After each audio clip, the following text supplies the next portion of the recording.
راشه کنه ستا په پنجاب کې خلک ناست دي اوس په پښتونخوا کې پیدا شو دا ګڼ کپان په دې سوشل میډیا وای که د چا څه مسله چا باندې چا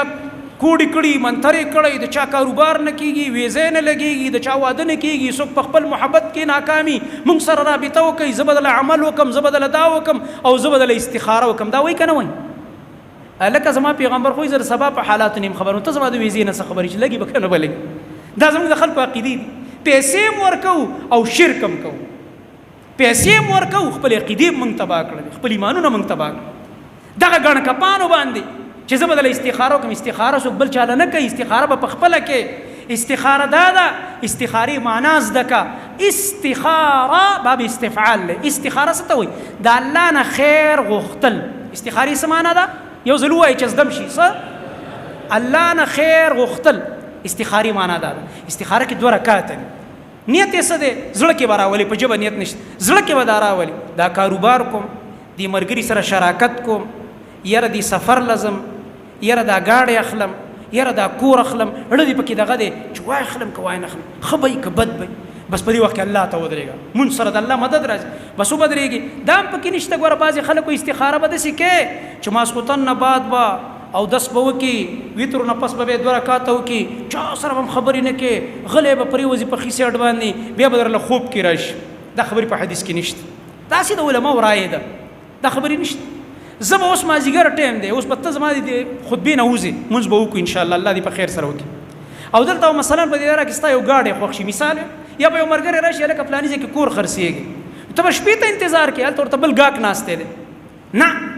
که سار دی که غرمه ده که مازدیګر دی که ماښام دی خوب موب پکې نشته بس ودرېږي ویل 15 منټه راکړه یار 15 منټه راکړه صبر کوه زما ورته ضرورت دی کور ته یا ګاډي ته مې ضرورت دی یا یو ملګری تا ته ما سره شراکت وکړه اړه دې ګډوډ دی مشورې هم کې هلکه سړی خو سړی وکم که نه بس الله ته ودرېږه اړه کې راواله چې الله استخاري مونځ کوم په ژبه نیت مه کوه الله اکبر ښه په قلاره په ښایسته طریقه باندې 2 رکعاته وکړه 15 منټه به دې ولګي صحیح ده استخاره 2 رکعاته دې وکړه نو که د دې سلام نه مخکې په دې قیده کې دا دعا وې او که نه سلام ګرځې او وروستې وې دعا به ووې که درته په یادو نه یاده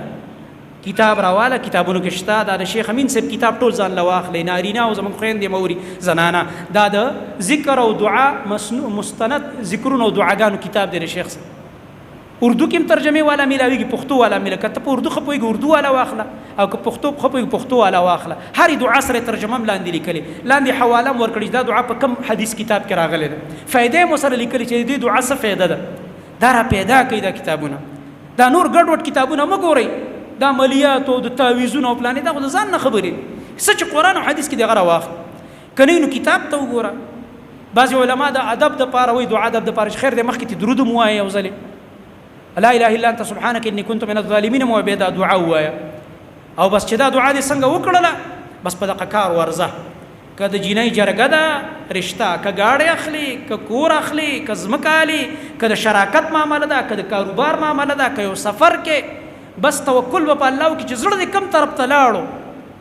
نو بس چې دا کار وشو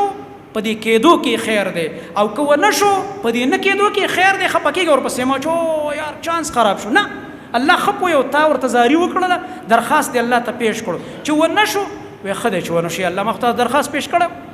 نو په دې نه کېدو کې خیر و استخاره معنا هم دا الله نه خیر وغوښتل تا ته خیر وغوښتل نو که وشو په دې کېدو کې خیر الله دله درکه او که ونه شو په دې نه کېدو کې خیر و دغه استخاره د آسان کار دی خلکو له دې نه غټه قیصه جوړه کړې خلکو په دې اوس کاروبارونه شروع کړي دي زما محترم ورونو صحیح دین زده کول غواړي صحیح دین